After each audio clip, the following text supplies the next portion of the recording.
আসসালামু আলাইকুম, স্বাগতম আজকের এই লেকচারে। আজ আমি শাহরিয়ার আহমেদ আবার উপস্থিত হলাম কনফিউশন সিরিজের দ্বিতীয় লেকচারটি নিয়ে। তো আমি যেমনটি বলেছিলাম যে কনফিউশন সিরিজটি জুড়ে থাকবে বায়োলজির বিভিন্ন টার্মিনোলজিগুলো, যেগুলো আমাদের মাঝে কনফিউশন তৈরি করে। অর্থাৎ দেখা যায় যে দুটি ওয়ার্ড দেখতে একই রকম, কিন্তু তাদের মাঝে ভিন্নতা রয়েছে। তো আজকে আমরা এমন দুটি ওয়ার্ড নিয়ে উপস্থিত হয়েছি, প্রথমটি হলো জিন এবং দ্বিতীয়টি হলো জিনোম। তো চলুন শুরু করা যাক আজকের লেকচার।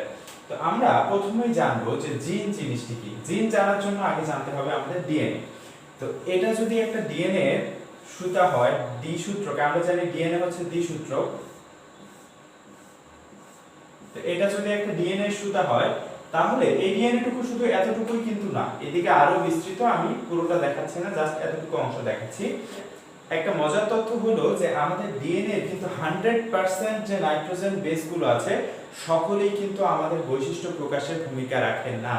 অনলি 2% আমাদের বৈশিষ্ট্য প্রকাশের জন্য দায়ী। অর্থাৎ আমাদের চুলের রং কেমন হবে, চোখের রং কেমন হবে, চুল কি কোঁকড়ানো হবে নাকি সোজা হবে, এই সব কিছু নিয়ন্ত্রণ করে মাত্র 2% নাইট্রোজেন বেস।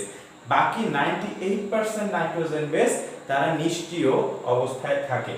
তো এই যে 2% নাইট্রোজেন বেস, এরা পুরো ডিএনএটার মাত্র 2% জায়গা দখল করছে। ধরে নাও এই পুরো ডিএনএটা আছে, তার মানে এর সকল বেসগুলো কিন্তু জিন প্রকাশ বৈশিষ্ট্য প্রকাশ করছে না।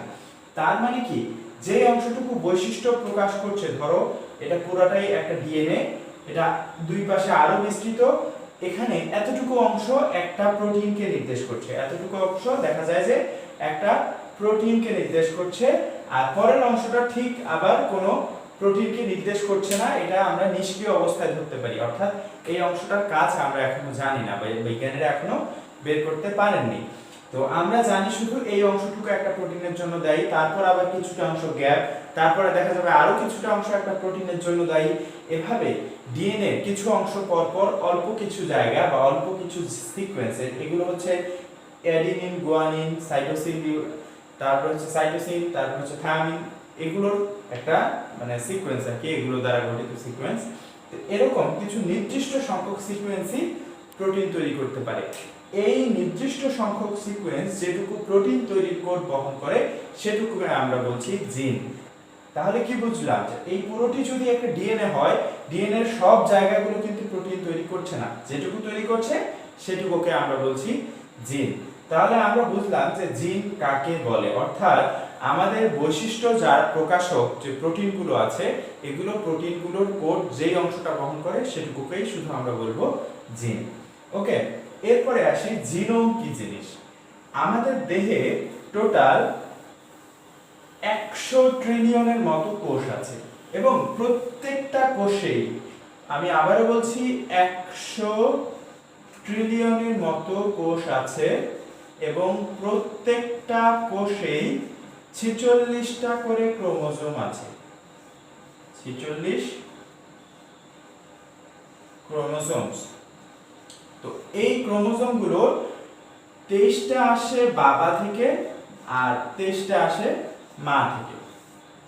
তাহলে বাবা থেকে ধরে নিলাম 1 নম্বর ক্রোমোজোম একটা আসলো, মা থেকে 1 নম্বর ক্রোমোজোম একটা আসলো। এই 1 নম্বর ক্রোমোজোমে আমি সাপোজ ধরে নিচ্ছি যে এখানে চোখ এবং চুলের রঙের জন্য দায়ী জিনটা আছে। তো বাবার 1 নম্বর ক্রোমোজোমে চোখ এবং চুলের রং নির্ধারণের জন্য যে জিনটা আছে, মায়ের 1 নম্বর ক্রোমোজোমেও কিন্তু চোখ এবং চুলের রং নির্ধারণকারী জিনটাই থাকবে। ঠিক আছে, আমি বলছি না যে এক্স্যাক্টলি ওই জিনটাই থাকে, আমি জাস্ট উদাহরণের জন্য বলছি যে যদি এখানে ওই 1 নম্বর ক্রোমোজোমে ওই জিনটা থাকে, তাহলে মায়ের 1 নম্বর ক্রোমোজোমেও ওই বৈশিষ্ট্যটার জন্য যে জিনটা দায়ী সে জিনটাই থাকবে।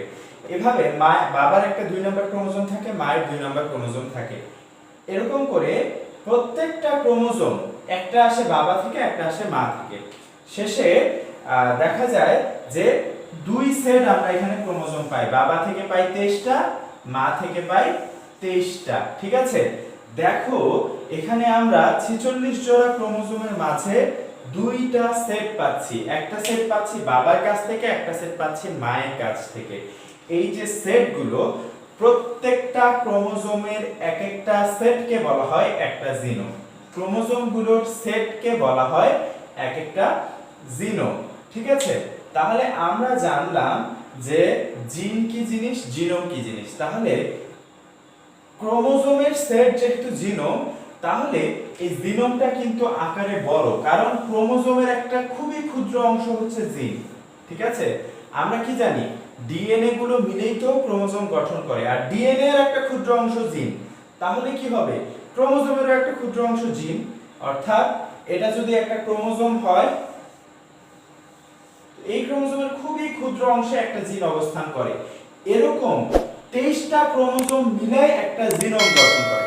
তাহলে দেখা যাচ্ছে যে জিন হচ্ছে ক্ষুদ্র, সমগ্র জিনের একটা সেট, মানে বৈশিষ্ট্য নিয়ন্ত্রণকারী সমগ্র জিনের একটা সেটকে আমরা বলছি জিনোম।